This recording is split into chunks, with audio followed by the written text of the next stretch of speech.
Vocabulary, Module 8. As you can appreciate, knowing what words mean is vital to understanding what you're reading. But vocabulary instruction is more involved than just knowing the meaning of words, which we will learn about in this presentation.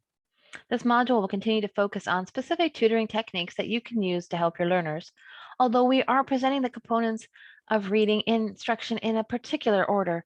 The order that we use with our learners will likely bounce around quite a bit, and many activities that we do will work on more than one reading skill. In this presentation, we will learn what vocabulary is and why it's important, describe 3 tiers of vocabulary words, learn how to select words for instruction, understand breadth and depth of vocabulary, demonstrate understanding of 6 vocabulary teaching strategies, and understand where vocabulary instruction fits into the lesson planning. So what is vocabulary? Vocabulary is the collection of words we know the meaning of when we hear, say, read, and write them down. It sounds simple enough, but it's a little more complicated than that. As we start talking about vocabulary, we need to define some terms. There are 4 types of vocabulary. The first 2 are listening vocabulary and speaking vocabulary. With listening vocabulary, these are the words we hear and understand. This is the first type of vocabulary we develop as children. You've probably had the experience of interacting with a toddler who couldn't yet speak but could understand, "Go get the bunny." In speaking vocabulary, these are the words we use to convey information and ideas when we speak. Typically, a person's speaking language is a lot smaller than their listening vocabulary. We tend to use the same words over and over again. There are 2 types that make up the oral vocabulary. Having a large oral vocabulary is important for reading. When decoding, readers apply various decoding skills to a printed word until they recognize it as part of their oral vocabulary. A reader who has a small oral vocabulary finds it harder to recognize a correctly decoded word. There are 2 types of this vocabulary: reading vocabulary and writing vocabulary. For reading vocabulary, we'll start with, these are the words we recognize and understand when we see them in print. People typically develop reading vocabulary by reading a wide variety of content. However, you need a broad reading vocabulary to do that reading. Therefore, vocabulary instruction focuses on helping learners develop broad reading vocabularies. We'll talk more about this in a few minutes. Writing vocabulary. These are the words we use to convey information and ideas in print. Typically, writing vocabulary is the smallest type and most heavily influenced by the number of words we can correctly spell. Reading and writing vocabulary make up print vocabulary. Typically, an adult's print vocabulary is larger than his or her oral vocabulary. We can also think in terms of receptive and expressive vocabulary. Listening and reading vocabularies are receptive vocabularies, words we understand when receiving information either through listening or reading. Our speaking and writing vocabularies are the vocabularies we use to express ideas or share information, either in speech or in print. Typically, adults have larger receptive than expressive vocabularies. Much vocabulary instruction introduces learners to a new word in one area, such as in print, and then works to move that word into other vocabulary types by using the word when speaking to them and getting them to use the word when they speak or write. Why is vocabulary important? Some of these points we may have made before, but we'll review them to be helpful. Decoding. When people read, they connect printed words to oral vocabulary. The larger the oral vocabulary, the more likely they are to recognize the word they have decoded. When a word is not part of oral vocabulary, readers cannot be sure they have decoded the word correctly, and they may be unsure of the text meaning. Fluency. Readers need a large recognizable print vocabulary to be able to read fluently. It helps them decode words quickly and accurately. Knowing the meaning of the words provides context for readers, helping them to decode other words in the sentence quickly and accurately as well. Knowing the meaning also allows readers to add the proper rhythm and emphasis. Comprehension.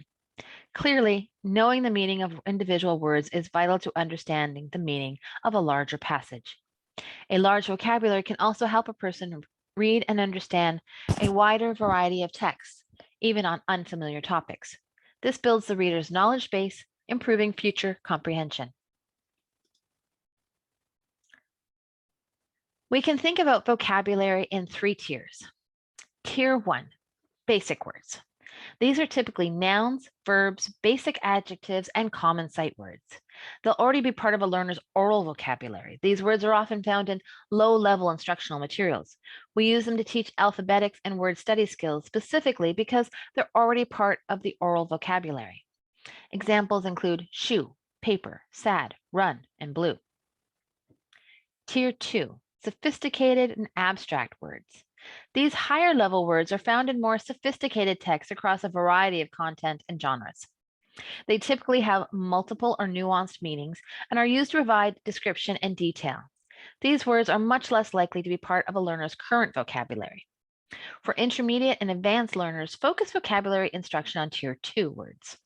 Building learners' understanding of Tier 2 words gives them the expanded vocabulary they will need to read at a higher level, more sophisticated texts with confidence.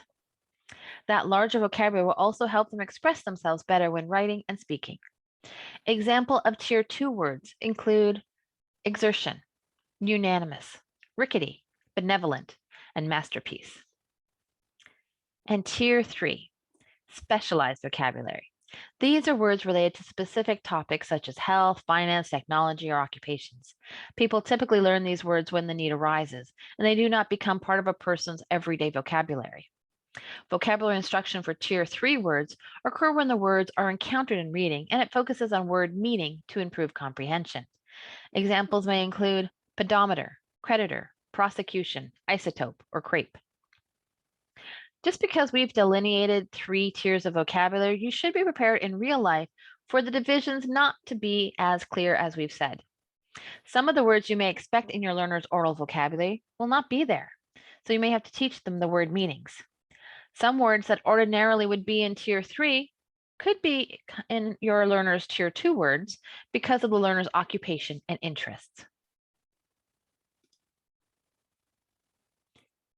Identifying vocabulary words.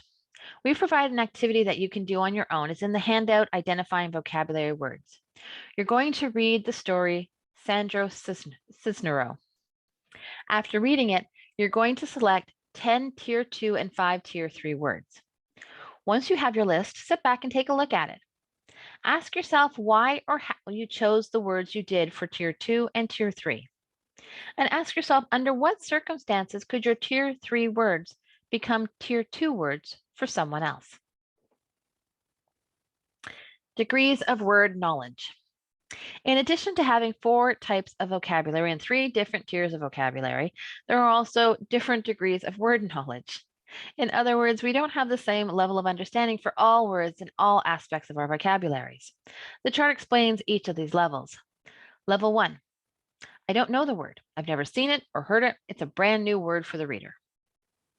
Level 2, I've seen or heard this word, but I'm not sure what it means. The degree of understanding will help learners when they are decoding and will help some with fluency, but it will not help with comprehension. Level 3, I recognize the word when I see it or hear it in some context. I know the meaning has something to do with blank, whatever that is. I do not use it in my own speaking or writing. This would be the level of understanding we have with our receptive vocabularies. And then level 4, I know this word. I can explain its meaning and I can use it when I speak or write. At level 4, understanding is what we have with our expressive vocabularies. It's the words we're going to use every day. In vocabulary instruction, we want to help learners move from level 1 to level 4. As learners use new words to express their ideas and choose between words with similar meanings, they demonstrate a deeper understanding of these words.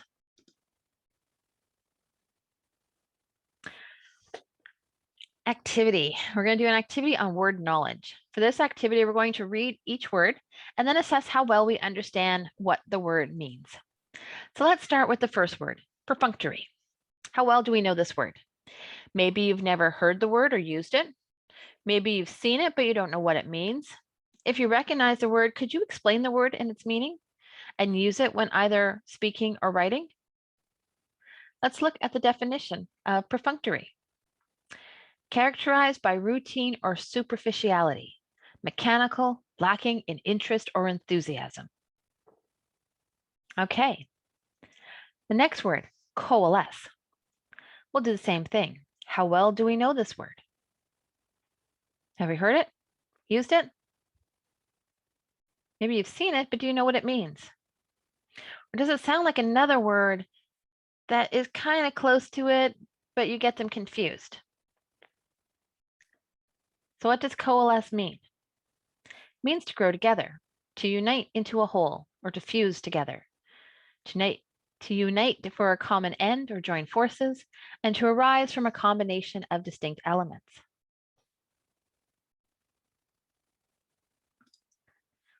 Let's do a couple of more words. Bifurcate. Have you seen it? Heard it? Do you know what it means, or are you not sure? What do you think it has something to do with?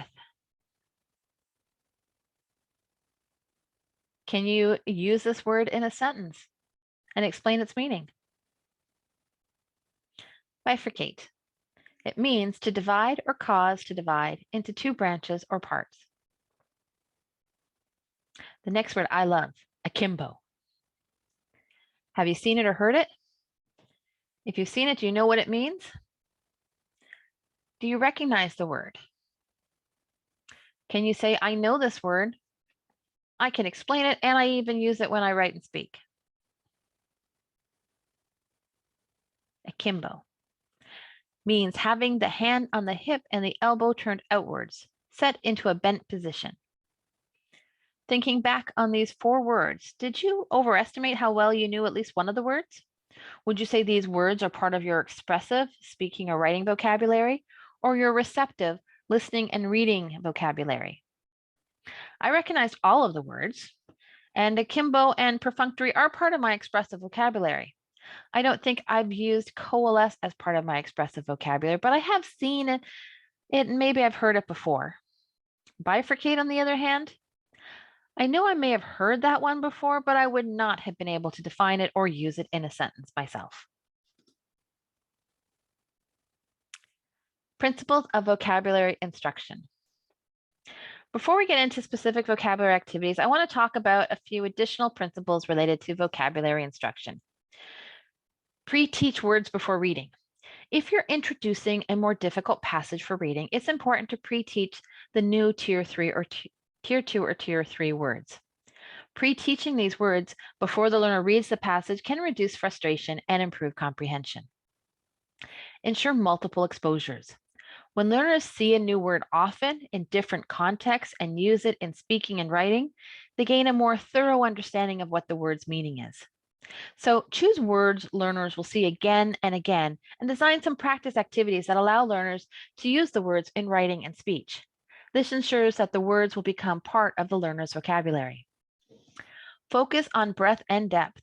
Vocabulary instruction should focus on 2 things: expanding vocabulary and improving depth of understanding of the words. When we work on depth of understanding, we help learners develop their understanding of specific meanings of words, nuanced differences between similar words, word choice for audience and formality, and the word meaning within specific contexts. For example, you might want to introduce the word inexpensive to a learner by saying it means something like the word cheap. However, if I say I'm wearing an inexpensive suit and I'm wearing a cheap suit, do those 2 sentences mean the same thing? What's the difference? One probably implies that I got a good deal, whereas the other may imply that the suit is so poorly made it's going to fall apart. And finally, we're going to teach word learning strategies. As you help learners build vocabulary knowledge, focus on word learning strategies as well as the meaning of individual words.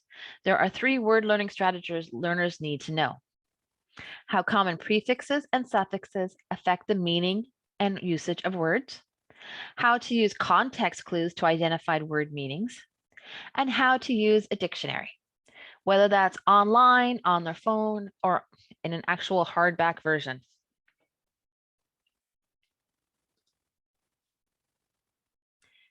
Introducing words. How do we do that? Well, this is a general process tutors can use when pre-teaching new words to learners. You may vary the process or use other activities that have similar elements. The following elements make this process effective. Ask learners to divide the word into syllables and write it down. Remind participants that the ability to spell words correctly heavily influences a person's written vocabulary. Dividing words into syllables help learners with spelling. Ask learners if they have some understanding of the word before giving them the definition. This tells you the learner's prior knowledge of the word. Knowing that, you can introduce them to the word for the first time or refine their understanding of the word. And ask learners to put the definition into their own words, use their own examples, and use the word in a sentence related to their own experience. This helps learners take ownership of the word and incorporate it into their vocabulary. Word charts are a variation on traditional flashcards. You and the learner would identify the new word, define it, and find an antonym for it, a word that means the opposite. Above, we've shown the start of a word chart. Not all words have natural antonyms. For instance, a submarine does not have a natural antonym, but it could include boat or plane. Can you think of antonyms for the word eclectic? What about narrow or dogmatic? Are there others? Incomprehensive, particular, similar, specific? How about using eclectic in a sentence? The restaurant serves an eclectic mix of seafood, poultry, red meat, and vegetarian dishes. Vocabulary games. There are a lot of good games that tutors can use to help learners practice and expand vocabularies. There's off-the-shelf games like Taboo, Catchphrase, and Password. These games all involve some variation of describing a word so that your partner can guess it. They are a good way to develop general vocabulary knowledge, but you don't have to buy an expensive game. You can do something else like we've outlined here. Make a list of new words from today's lesson or the last several lessons. Choose a word and ask the learner to describe it to you. They can say things like, it's similar to word blank, or it's the opposite of the word blank. It means that someone is like this.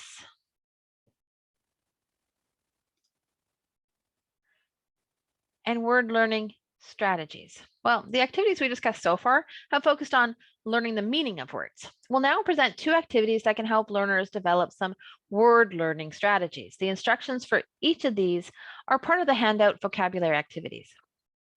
We'll start with Word Builder. This activity helps learners develop skill at identifying word meanings based on what they know about the meaning of word roots, prefixes, and suffixes. The activity assumes you've gone over the meaning of common prefixes and suffixes with your learners. If not, you'll want to do that before this activity. And you can find a listing of prefixes and suffixes at the end of the vocabulary activities handout. The next game is Word Matrix. The word matrix is a way to help learners think about the differences between words that have similar meanings. A word matrix uses 2 axes. The horizontal axis measures the connotation, how positive or negative the word is, with positive connotations to the right and negative ones to the left. Depending on the collection of words, this axis might also be labeled strong or weak. The vertical axis measures formality, with more formal words at the top and less formal words at the bottom. For example, you might brainstorm the words cheap, inexpensive, discounted, economical, low cost, bargain, reduced, on sale, modest, affordable, budget, and low end. You're going to write each word on an index card. On 4 index cards, write the words negative, positive, formal, and informal, and create a horizontal axis on the desk using those cards and using 2 more index cards called positive and negative. Learners will place the words along the axis according to their connotation. For example, learners might place low end to the left of the axis, close to the negative card, and economical closer to the positive card. Once learners have finished the task, ask them to explain why they thought so. Maybe they can explain where they've used or heard those words. And then you can follow the same process using the formal, informal cards, creating a vertical axis. If you want learners to evaluate words on both connotation and formality, it's best to have them focus only on one axis first and then on the other.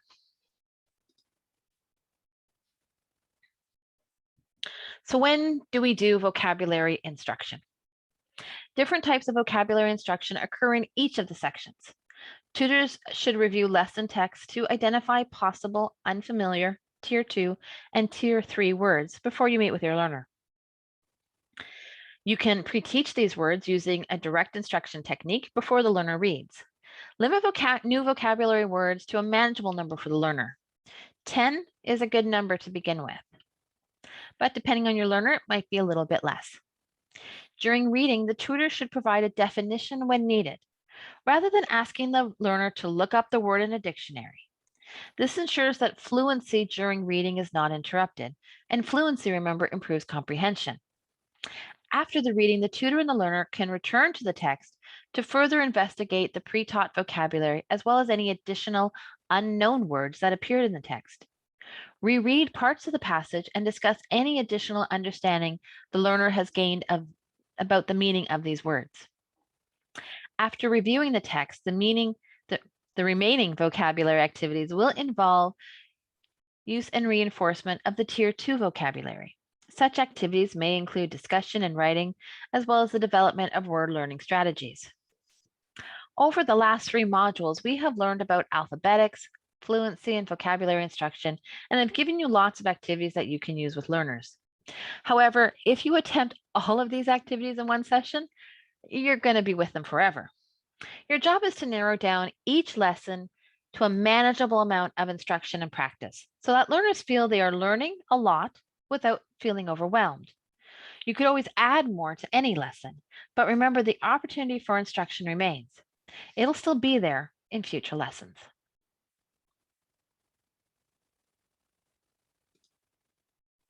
Okay, so we are now at the end of this module. Let's review what we've learned in this presentation. We learned the 3 tiers of vocabulary, the 4 degrees of vocabulary understanding. We learned what is meant by word learning strategies, and finally, we learned some vocabulary activities. We appreciate your time and interest learning vocabulary. If you have any questions, do not hesitate to reach out to the tutor coordinator at your council, or you can reach out to us at Laubach Literacy New Brunswick. Thank you and have a great day.